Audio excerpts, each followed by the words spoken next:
In this lesson, you will learn how to adjust the audio of your tracks so they sound appropriate for your video. In a relatively simple project like this, there's only one audio track that we have to worry about. Now, there was audio in all of these cutaway shots here, but I didn't want to include that in this project. I only wanted the audio from these wide shots here because that has Cheryl's microphone on it, and that's what I wanted to work with. So let me start at the beginning here and play this down for a couple of seconds and just listen to the audio. Have you ever had a recipe for chocolate chip cookies that left something to be desired? It can be daunting trying to find just the right recipe. Not flat, not too dry, delicious flavor, picture perfect, and best of all, easy. Hi, my name is Cheryl Ziegler, and in this video, I'm going to show you how to make big bakery-style chocolate chip cookies. So the question comes up, is that loud enough? Now, compared to my voice, the volume of those clips is pretty low. And if you saw in the master meters here, if I play back just a portion of that again. Hi, my name is Cheryl Ziegler, and in this video, I'm going to show you how to make big bakery-style chocolate chip cookies.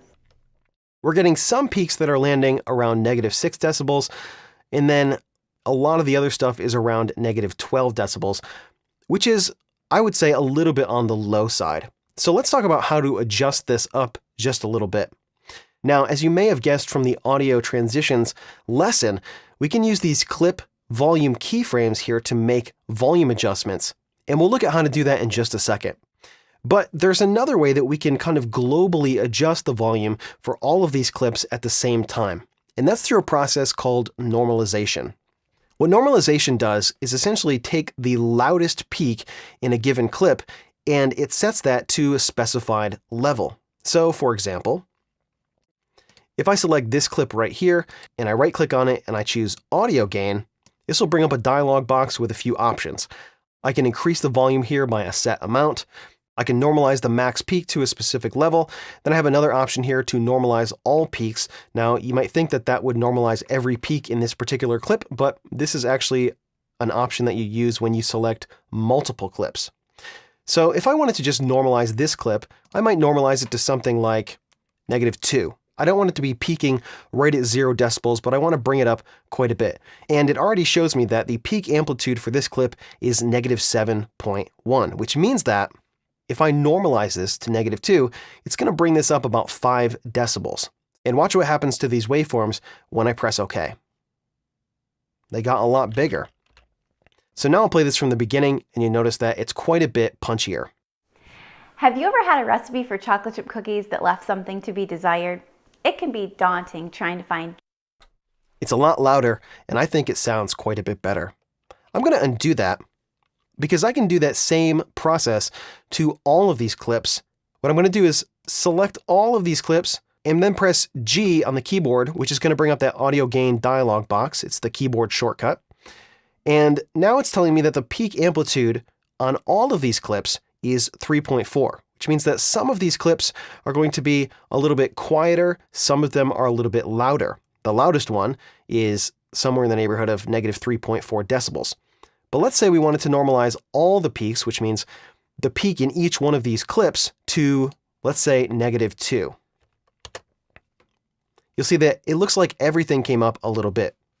Now all of these individual clips have been normalized to a more consistent level. They've all been brought up by various amounts. Let me play a little bit for you. Just the right recipe. Not flat, not too dry, delicious flavor, picture perfect, and best of all, easy. Hi, my name is Cheryl Ziegler, and in this video, I'm going to show you how to make big bakery-style chocolate chip cookies.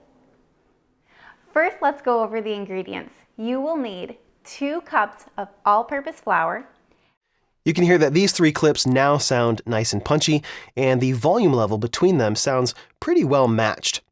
I am going to switch projects here for just a second because I want to show you that you can adjust the gain of a master clip so that any instances that you pull into a new sequence will have the same gain level adjustment. And to do that, you need to select the master clip in the project panel, and I already have this loaded up here in the source monitor. Let's check out the audio here. I'm just going to zoom all the way out. And if I wanted to adjust the gain or normalize this master clip, I would select the clip right here, and then I could come up to Clip, Audio Options, Audio Gain, or I could use the keyboard shortcut which is G. That'll bring up the same audio gain dialog box here. This clip already has a peak amplitude of 0 decibels, so if I try to normalize it to -2, it's actually going to turn it down.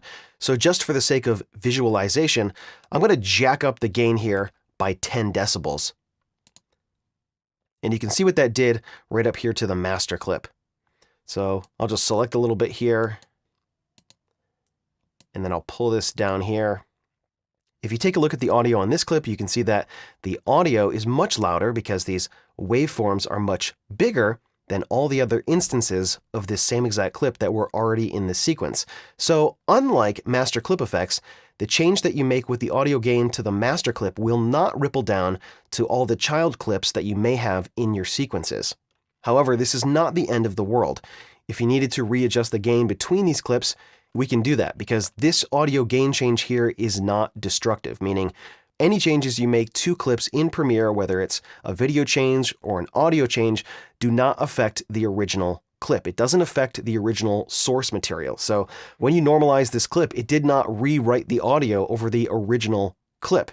It's simply making an adjustment inside of Premiere so that the next time you pull this clip in, it has that audio adjustment, which means I can go back once this clip is in my sequence, and I can select multiple clips, go to audio gain, and renormalize all of these clips to something like -2, and you'll see that change will be updated here. However, if I pull this clip back into the sequence, you can see that it's going to have that same audio gain adjustment that I made previously to the master clip. So if you do need to make an adjustment to your source clips, you probably want to do that before you start pulling them into your sequence. If you see that you have a source clip that has a lower audio level, go ahead and normalize that in the project panel. Then when you start pulling clips into your sequence, they will all have that appropriate volume level. But if you made that change after you already started pulling clips into your sequence, it's not the end of the world. You can go back to this clip here, and you can reset the gain back to 0. And now when I pull this clip in, the gain is going to be set right back where it was before I made any adjustment. So there's a lot of flexibility here in normalizing these clips. You can normalize your master source clip over here and then start pulling things into your project. Or if you think it's at an appropriate level, you can just start editing away. And then if you need to make an adjustment later, select your clips, press G on the keyboard, and then make whatever adjustment you need to do. Now, when we got into this CCI ingredients wide shot here, the volume sounded like it dipped down just a little bit. So I might want to come in here and make a more targeted volume adjustment to this clip. So I'm going to zoom up here, and very similar to how I made an adjustment with the fade outs or the fade ins of individual clips, I'm going to drop a few keyframes here. Then I'm going to scroll over here, and I'm going to take this beginning section here, and I'm just going to push that up just a few decibels here. First, let's go over the ingredients. You will need 2 cups of all-purpose flour, half a teaspoon of baking soda, half a teaspoon of kosher salt. And that's a really fast way of making some targeted volume adjustments. If there was a section that Cheryl maybe trailed off a little bit, maybe at the end of a clip, Vanilla extract and 2 cups of chocolate chips. Maybe I'd like to bring up the part where she says chocolate chips a little bit. I would drop a few keyframes here and maybe just push this up just a hair. 2 cups of chocolate chips. Now the reason I dropped 2 keyframes is if I just put 1 keyframe here, and if there was a keyframe after this and a keyframe before this, which there is, if I just pull this up here, the volume is going to increase over this time period here, which is not what I wanted. I'm going to undo that. I use 2 keyframes, and that way I can make a volume adjustment here, and then the volume before this first keyframe here remains untouched. So I usually will drop 2 keyframes when I'm making these adjustments. I'm just going to undo that. So you can use the normalization method and clip volume keyframes to make those adjustments to make sure the audio is at an appropriate level. In the next lesson, you will learn about the basic audio clip effects and audio track effects in Premiere Pro.